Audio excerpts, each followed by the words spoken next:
کچھ ہم سن رہے ہیں کانوں کو یقین نہیں آتا. کو منسوخ کر دیا. وہ کہہ رہے ہیں صلح منسوخ ہو چکی ہے, شرائط پہ عمل درآمد نہیں ہوا. آپ ذرا بیان فرمائیں. بسم اللہ الرحمن الرحیم. ایک بچہ پیدا ہوا اور پیدا ہوتے ہی اس کی آنکھ میں سرخ کلر کا لینس لگا دیا گیا. اس بچے کو بھی پتہ نہیں تھا کہ میرے ساتھ یہ کہانی ہوئی ہے. اب وہ بچہ جب بڑا ہوا اس کو ہر چیز سرخ ہی سرخ نظر آنے لگی. لوگ اس کو کہہ رہے ہیں یہ ہری ہے, یہ پیلی ہے, یہ سفید ہے, یہ بلیک ہے, لیکن وہ ساری دنیا سے لڑنے لگا کہ ساری چیزیں سرخ ہیں. یہ جو پیراڈائم ہوتا ہے نا, نیگیٹو پرسیپشن, نیگیٹیویٹی, تو یہ جب ذہن میں آ جاتی ہے پھر آدمی ہمیشہ انتشار کی بات کرتا ہے. بنیادی طور پر ایک بات یہ ہے کہ یہ جو جملہ کہا جاتا ہے جی پوری حدیث بیان کی جائے, بعض لوگ تو حدیث بھی بیان نہیں کرتے, نمبر بتاتے ہیں.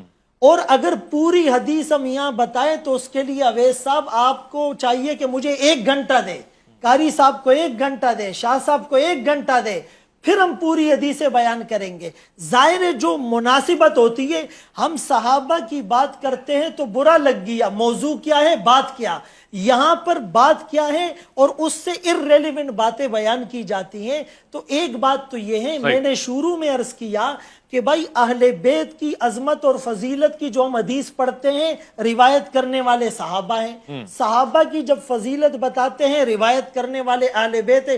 حضرت حسین رضی اللہ عنہ کے پاؤں سے مٹی حضرت ابو ہریرہ نے صاف نہیں کی, حضرت عمر رضی اللہ عنہ نے کیا ان کے وظیفے مقرر نہیں کیے, صدیق اکبر رضی اللہ عنہ کے گھر میں خود امی فاطمہ فرماتی ہے جب بھی میرے بیٹے نہ ملے تو وہ صدیق کے گھر میں ہوں گے. یہ ساری چیزیں ہمارے سامنے نہیں ہیں. دیکھیں حضرت علی رضی اللہ عنہ کے بارے میں آقا کا یہ فرمان بالکل بجا ہے کہ کچھ لوگ بغض علی میں اور کچھ حب علی میں دونوں گمراہ ہو جائیں گے. تو اگر کچھ لوگوں پہ بغض کا الزام لگایا جا رہا ہے تو دوسری طرف کچھ لوگ حب علی میں یا اہل بیت میں صحابہ کی وہ تنقیص نہیں کر رہے. یہ رسول اللہ صلی اللہ علیہ وسلم کی حدیث موجود نہیں ہے بخاری اور مسلم میں کہ لا تؤذوا اصحابی, میرے صحابہ کو تم اذیت نہ دو, اور تمہارا احد پہاڑ جتنا سونا خرچ کرنا اس کی دی ہوئی نصف مد یا کھجور کے برابر نہیں ہو سکتا. کیا یہ ترمذی میں نہیں ہے, اللہ اللہ فی اصحابی, میرے صحابہ سے ڈرو, لا تتخذوہم غرضا, ان کو نشان تنقید اور ہدف نہ بناؤ. لوگ ان سے محبت کرتے ہیں میری وجہ سے, لوگ ان سے بغض کرتے ہیں میری وجہ سے.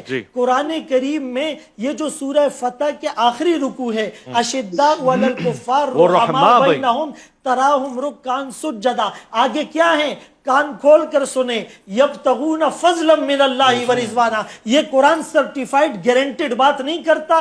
تراہم رکعا سجدا یہ گارنٹیڈ بات نہیں ہے. سیماہم فی وجوہہم من اثر السجود یہ گارنٹیڈ باتیں نہیں ہیں. تو کہنے کا مقصد یہ ہے کہ حضرت علی رضی اللہ عنہ, حضرت حسن اور حسین اہل بیت, ان کے فضائل ہمارے ممبروں سے بیان ہوتے ہیں.